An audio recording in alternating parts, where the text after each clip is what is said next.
أشهد أن لا إله إلا الله وحده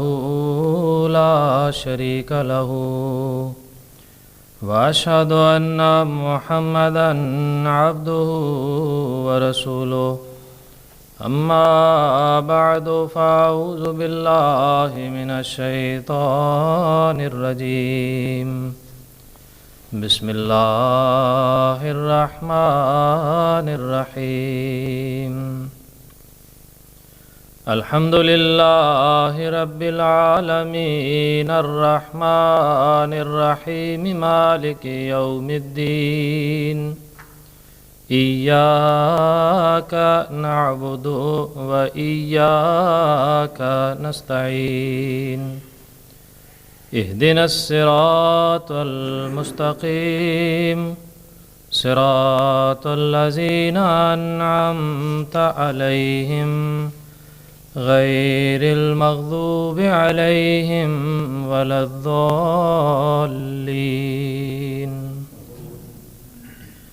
يا أيتها النفس المطمئنة ارجعي إلى ربك راضية مرضية فادخلي في عبادي وادخلي جنتي۔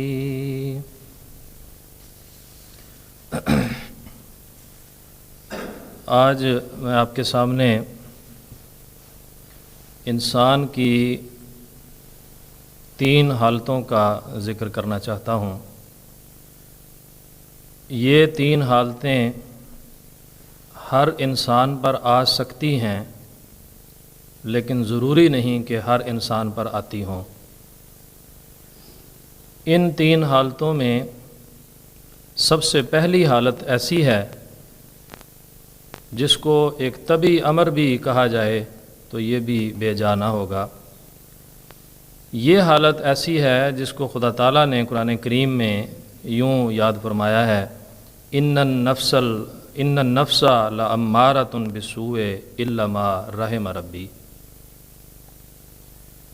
کہ یہ نفس کی ایک ایسی حالت ہے انسان کی جو ہر انسان پر آتی ہے۔ اس میں انسان جانوروں یا چوپایوں کی طرح شتر بے مہار کی طرح بے محابہ اپنی جو فعل اس کے ذہن میں آتا ہے کرتا چلا جاتا ہے، اور فہم اور فراست سے اس کو ڈیل نہیں کرتا، اور جو معرفت الہی ہے اس کا خیال ان اپنے افعال میں نہیں رکھتا۔ مثلا وہ سوتا ہے، جاگتا ہے، کھاتا ہے، پیتا ہے، غصہ کرتا ہے، جوش میں آتا ہے، کسی بھی قسم کے جذبے کا اظہار کرتا ہے، تو وہاں وہ فہم اور فراست کو اپنے ساتھ شامل نہیں کرتا۔ تو اس کو اللہ تعالیٰ نے فرمایا ہے کہ یہ انسان کا وہ نفس ہے جس کو نفس امارہ کہا جاتا ہے۔ اس کے بد نتائج سے بے خبر رہتا ہے اور باخبر ہونے کی کوشش بھی نہیں کرتا۔ یہ ہر انسان میں یہ درجہ یا یہ صفت پائی جاتی ہے۔ یہ جو میں نے فقرہ کہا، اس کا ثبوت یا اس کی تائید حضرت صلی اللہ علیہ وسلم کی اس حدیث سے ملتی ہے کہ حضور نے فرمایا کہ شیطان انسان کی رگوں میں خون کی طرح بہتا ہے۔ جیسے انسان کے جسم میں انسان کی رگوں میں خون بہتا ہے، اسی طرح شیطان بھی اس میں شامل ہے۔ تو کسی صحابی نے عرض کی کہ یا رسول اللہ، کیا آپ کے جسم میں بھی؟ حضور نے فرمایا ہاں، مگر میرا شیطان مسلمان ہو چکا ہے۔ یہ جو خدا تعالیٰ نے فرمایا ہے الا ما رحم ربی، یہ وہ استثناء ہے۔ اللہ تعالیٰ فرماتا ہے کہ ہر نفس اس کا شکار ہو سکتا ہے، لیکن جس پر اللہ تعالیٰ رحم کر دے، جس پر میرا رب رحم کر دے، وہ شخص یا وہ نفس جو ہے وہ امارہ سے قطعی طور پر چھٹکارا پا لیتا ہے۔ یہ سٹیج یا یہ درجہ جو نفس پر آتا ہے، اس کے بعد دوسرا درجہ اللہ تعالیٰ فرماتا ہے کہ نفس لوامہ کا درجہ ہے۔ اس کے بارے میں اللہ تعالیٰ قرآن کریم میں فرماتا ہے ولا اقسم بالنفس اللوامۃ، کہ میں نفس لوامہ کی قسم کھاتا ہوں،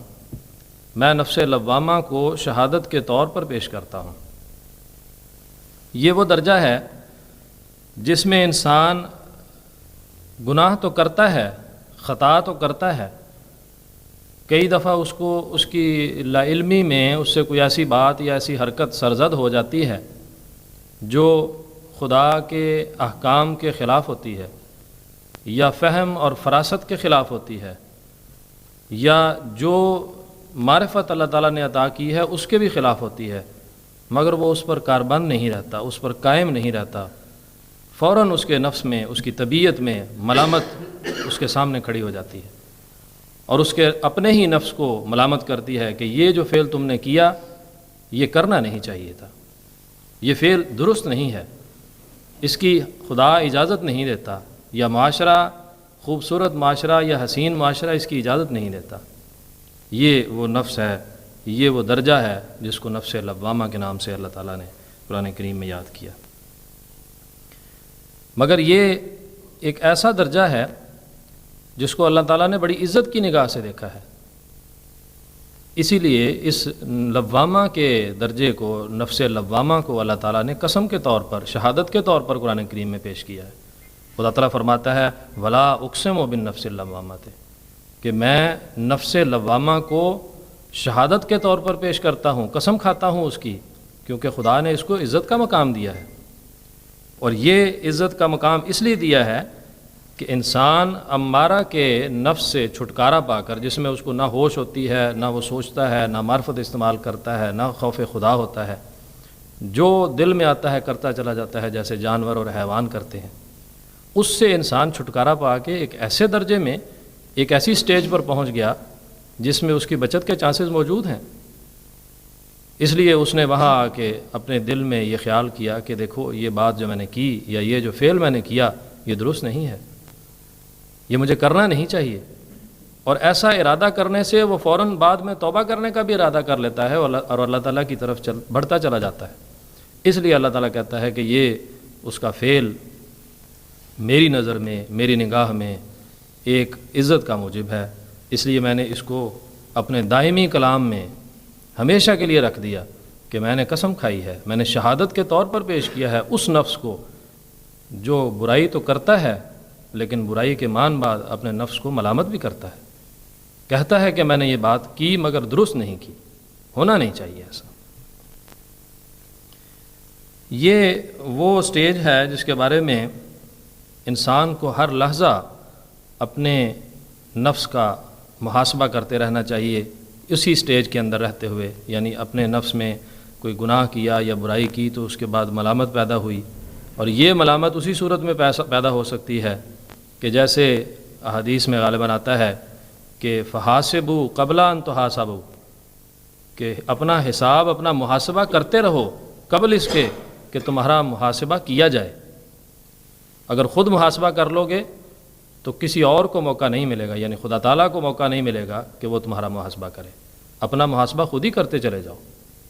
اس لیے فرمایا کہ فحاسبوا قبل ان تحاسبوا، اپنا حساب کرتے جاؤ، اپنا محاسبہ کرتے جاؤ۔ یہ انسان اور شیطان کے درمیان ایک جنگ ہے، جیسا کہ شیطان نے خدا تعالیٰ کے سامنے اس دن یہ بات رکھی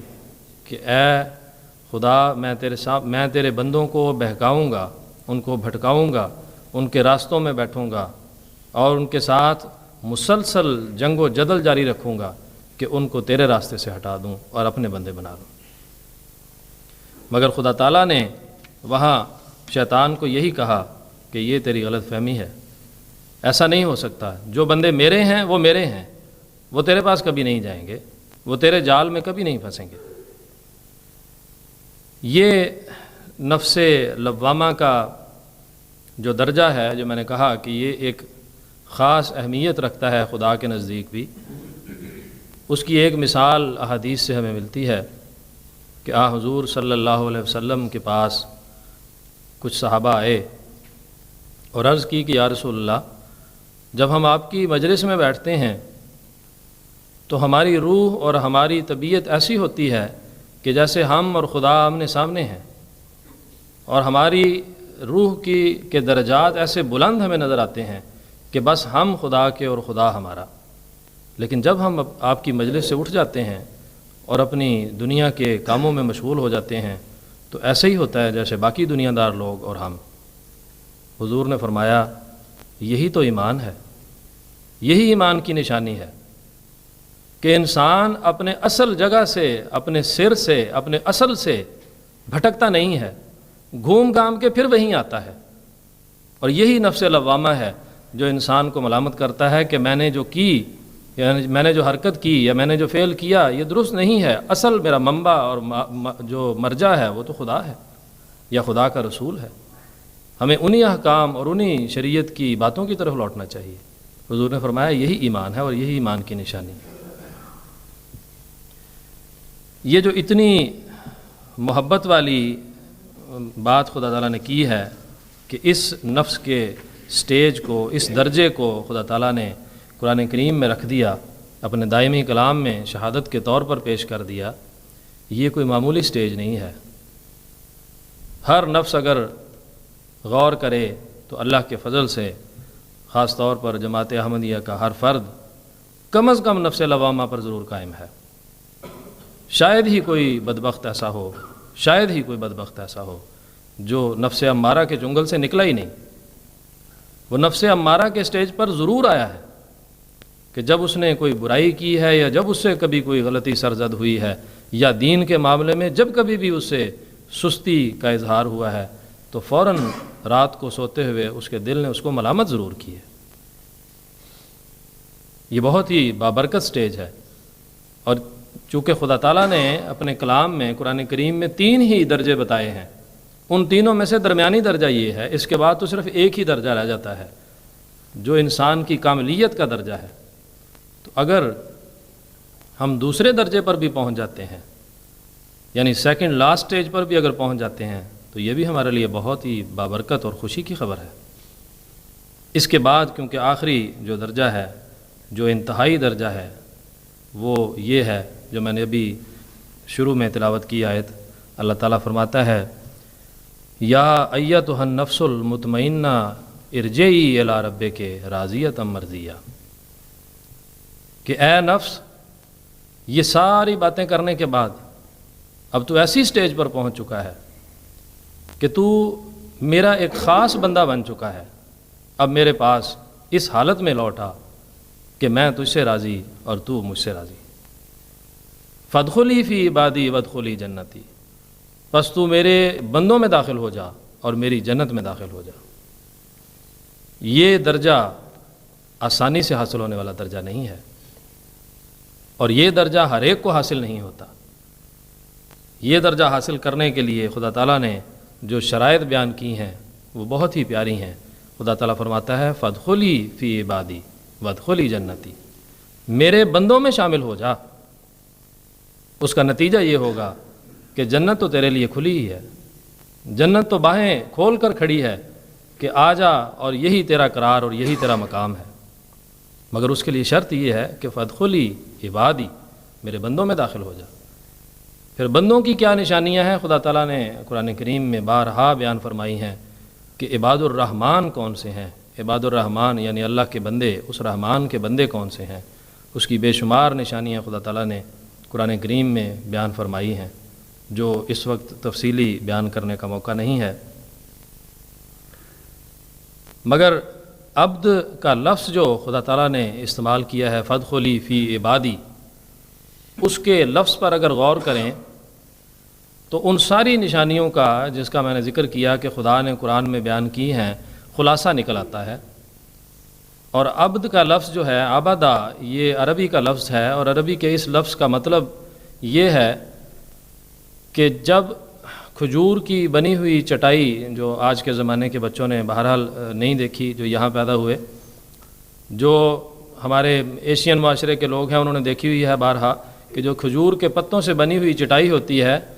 اس پر اگر کوئی شخص ننگے بدن کے ساتھ لیٹے اور کچھ دیر کے بعد اٹھے تو اس کے جسم پر، اس کے بدن پر نشان پڑے ہوتے ہیں۔ یا جب سجدہ کرے تو ماتھے پر اس چٹائی کے نشان پڑے ہوتے ہیں، جیسے چٹائی کا رنگ ہوتا ہے، یعنی جو نقش چٹائی کے ہوتے ہیں وہی بعین ہی وہی نقش اس کے جسم پر یا اس کے ماتھے پر پڑ جاتے ہیں۔ یہ ہے وہ عبد، یہ عبادہ ہے لفظ۔ خدا تعالیٰ فرماتا ہے کہ میرے بندے بن جاؤ ایسے ہی جیسے میں ہوں، ویسے ہی نشانات تم میں نظر آئیں، جو صفات میری ہیں وہ صفات تمہارے اندر نظر آئیں۔ ایک حصہ ہے خدا تعالیٰ نے انسان کو دیا ہے، ضروری نہیں کہ 100% خدا کی صفات انسان کامل طور پر اپنے اندر پیدا کر لے، لیکن جو صفات خدا تعالیٰ نے اختیار کرنے کا حصہ انسان کو دیا ہے وہ تو انسان عبد بن کر اختیار کر سکتا ہے۔ اور جب یہ کیفیت پیدا ہو جائے کہ انسان خدا تعالیٰ کا حقیقی عبد بن جائے تو پھر یہ خدا کی طرف سے آواز بلند ہوتی ہے، یا ایتھا النفس المطمئنہ ارجعی الی ربک راضیۃ مرضیہ، کہ اے نفس مطمئنہ اب اپنے رب کی طرف لوٹ آ، واپس آ جا، کہ وہ تجھ سے راضی اور تو اس سے راضی۔ یہ وہ آخری درجہ ہے جو اللہ تعالیٰ انبیاء کو عطا فرماتا ہے، بزرگوں کو عطا فرماتا ہے جو خدا کے خاص برگزیدہ ہیں، عباد الرحمن کو عطا فرماتا ہے۔ ہماری زندگیوں میں ہم نے ایسے لوگوں کے نام سنے اور دیکھے ہیں جن کو خدا تعالیٰ نے ان کی زندگیوں میں ان کو یہ بشارتیں دی، جن کو یہی آواز آئی کہ فادخلی فی عبادی وادخلی جنتی۔ عشرہ مبشرہ کا ذکر حضور صلی اللہ علیہ وسلم کے صحابہ کا ہم نے سنا، جن کو ان کی زندگیوں میں خدا تعالیٰ نے یہ بشارت دی کہ یہی وہ لوگ ہیں جو جنتی ہیں۔ انبیاء تو ہوتے ہی ہیں، انبیاء کے صحابہ کرام بھی، حضرت مسیح موعود علیہ السلام کے صحابہ، بے شمار ایسے افراد ہیں جن کو خدا تعالیٰ نے ان کی زندگیوں میں یہ بشارت دی۔ اور آج بھی ہم امید کرتے ہیں کہ سینکڑوں، ہزاروں، بلکہ لاکھوں افراد ایسے اس دنیا میں موجود ہوں گے جن کو خدا تعالیٰ یہی آواز دیتا ہوگا، یا ایتھا النفس المطمئنہ ارجعی الی ربک راضیۃ مرضیہ۔ بس ہم بھی آج یہ دعا کرتے ہیں کہ اللہ تعالیٰ ہمیں بھی یہ آواز نصیب کرے کہ جب ہمارا وقت آخری آئے تو ہمیں بھی خدا کی طرف سے یہی آواز آئے، یا ایتھا النفس المطمئنہ ارجعی الی ربک راضیۃ مرضیہ فادخلی فی عبادی وادخلی جنتی۔